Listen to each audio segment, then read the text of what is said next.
And every time I pass the checkpoint, my heart always drops. My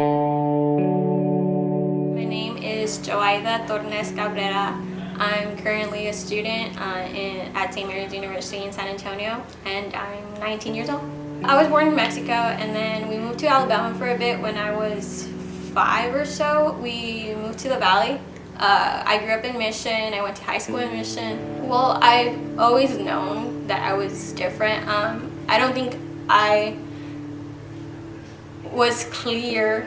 I don't think it was clear to me that I was undocumented until I was probably 13 or 14, because that's when my older sister started looking at college applications and started looking for ways to apply to colleges, because she's in the same situation as I am. I go to school in San Antonio. I chose St. Mary's, first of all, because it offered me a lot of help financially with the scholarships and everything that they gave me.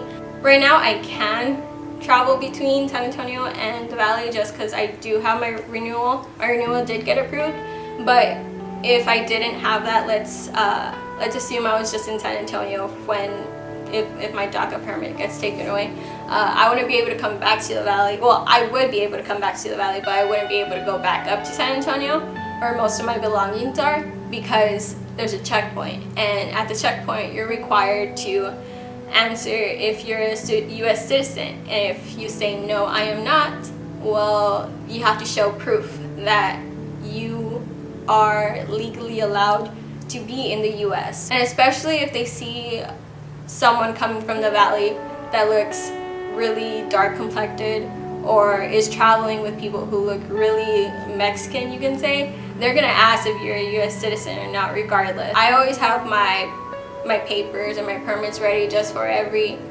situation, and every time I pass the checkpoint, my heart always drops, because I think, what if they want more questions? What if I answer, no sir, I'm not, but here's my work permit and here's my social, but they still don't accept that. You just have to consider all the possibilities every time you pass through the checkpoint.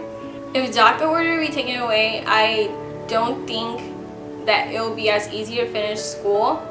My sister only has a year left of school, and she's able to attend school because she has her DACA permit. So if it were to be taken away, it would impact her, and then it would impact me.